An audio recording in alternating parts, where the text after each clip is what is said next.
मित्राणि नमः संस्कृताय। कैसे हैं आप सब? उम्मीद है अच्छे होंगे, स्वस्थ होंगे।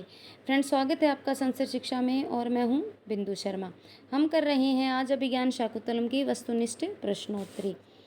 तो ये चाहे कोई टीजीटी का एग्ज़ाम हो या पीजीटी का, ये सब के लिए समान रूप से उपयोगी रहने वाली है क्लास। तो यदि आपको क्लास अच्छी लगे तो प्लीज़ लाइक कीजिए, शेयर कीजिए, कमेंट कीजिए और चैनल पर नए हैं तो प्लीज़ चैनल को सब्सक्राइब कीजिए। आइए देखते हैं, कालिदास की नाट्य कृति नहीं है।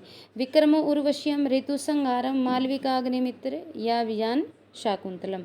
तो कालिदास की कुछ कुल 7 रचनाएं मानी जाती हैं, जिसमें ये 3 नाटक हैं, विक्रमो उर्वश्यम, मालविकाग्निमित्र और अभिज्ञान शाकुंतलम। इसमें ऋतुसंहार और मेघदूत ये गीति काव्य हैं, खंड काव्य हैं और 2 ये इनके महाकाव्य हैं। आगे देखते हैं, अभिज्ञान शाकुंतलम में अंकों की संख्या कितनी है? 5, 7, 8 या 6? तो अभिज्ञान शाकुंतलम में कितने अंक हैं? 7।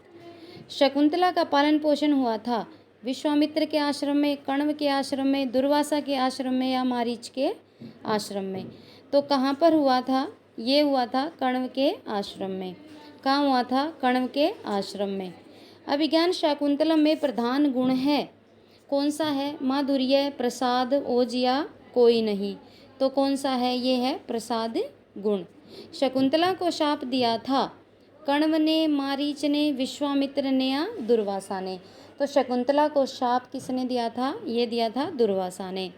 नेक्स्ट है, अभिज्ञान शाकुंतलम का नायक है कण्व, मांडव्य, दुर्वासा या दुष्यंत? तो कौन है अभिज्ञान शाकुंतलम का नायक? ये है दुष्यंत। नेक्स्ट क्वेश्चन है, ये हम कर चुके हैं, अभिज्ञान शाकुंतलम का नायक है दुष्यंत। शकुंतला को विदाई के समय रेशमी वस्त्र किसने दिए थे? रेशमी वस्त्र दिए थे सखियों ने, वृक्षों ने, मारीच ऋषि ने या कण्व ने? तो ये दिए थे वृक्षों ने। रेशमी वस्त्र किसने दिए थे? वृक्षों ने। अभिज्ञान शाकुंतलम में विदूषक है, मोस्ट इंपॉर्टेंट क्वेश्चन है, कई बार एग्जाम में आया भी हुआ है। शार्ंगरव, मातली, मांडव्य या वसंतक? तो कौन है अभिज्ञान शाकुंतलम में विदूषक? मांडव्य। नेक्स्ट है, अभिज्ञान शाकुंतलम की नायिका है अनसुईया, गौतमी, प्रियंवदा या शकुंतला? तो कौन है? शकुंतला। भ्रमर से शकुंतला की रक्षा कौन करता है? कौन करता है? अनसुईया, दुष्यंत, गौतमी या कण्व? तो कौन करता है? जब भंवरा शकुंतला को परेशान करता है उसकी रक्षा, तो ये करता है दुष्यंत। कौन करता है? दुष्यंत। नेक्स्ट क्वेश्चन देखते हैं, मृग का पीछा करते हुए राजा दुष्यंत किसके आश्रम में पहुँचे? मारीच के आश्रम में, विश्वामित्र के आश्रम में, कण्व के आश्रम में या फिर वाल्मीकि के आश्रम में? तो कहाँ पर पहुँचे थे? ये पहुँचे थे कण्व के आश्रम में। कण्व के आश्रम में। विश्वामित्र का केवल जिक्र है, उनके आश्रम का जिक्र नहीं है। और मारीच ऋषि के आश्रम में शकुंतला बाद में रही थी, जब राजा दुष्यंत ने उसको अपनाने से मना कर दिया था।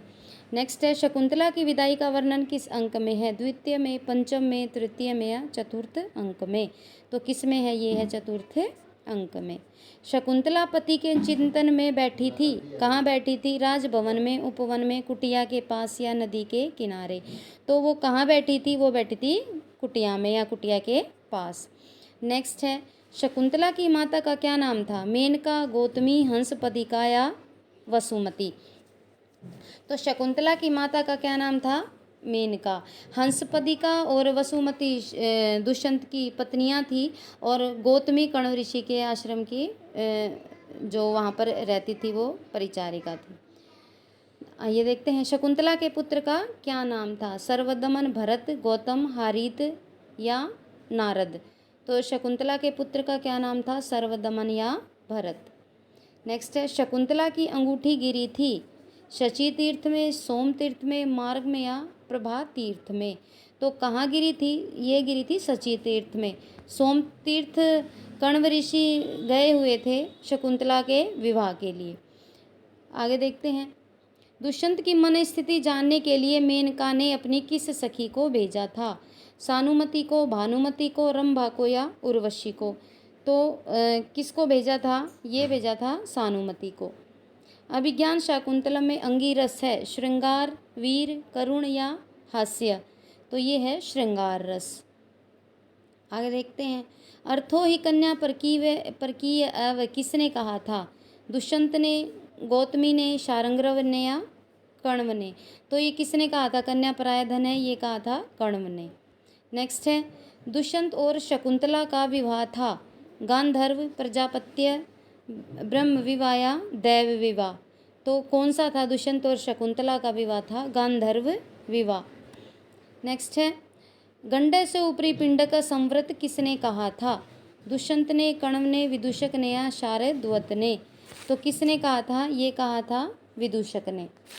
नेक्स्ट है, नाटक में जो बात सुनने योग्य न हो उसे कहते हैं आत्मगतम, प्रकाशम, नेपथ्य या नांदी? तो उसे कहते हैं आत्मगतम, जब मन मन में ही स्वयं से ही बातें करी जाती हो। नेक्स्ट है, नाटकों में भर्तवाक्य का प्रयोग होता है मध्य में, अंत में, प्रारंभ में या कहीं भी? तो कहाँ होता है? भर्तवाक्य अंत में बोला जाता है। कहाँ बोला जाता है? अंत में।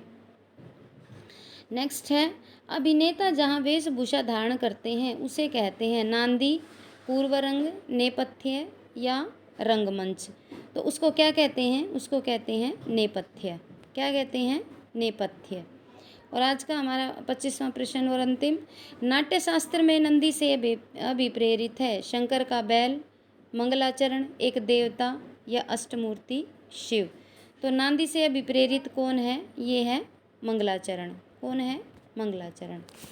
तो फ्रेंड्स, ये थी अपनी आज की कक्षा और ये बहुत ही महत्वपूर्ण होने वाली है एग्ज़ाम के लिए।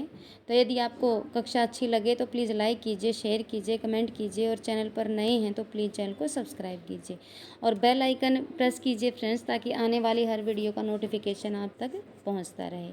तो आज के लिए बस इतना ही। मिलते हैं कल एक नई और यूज़फुल कक्षा के साथ। तब तक के लिए नमो नमः।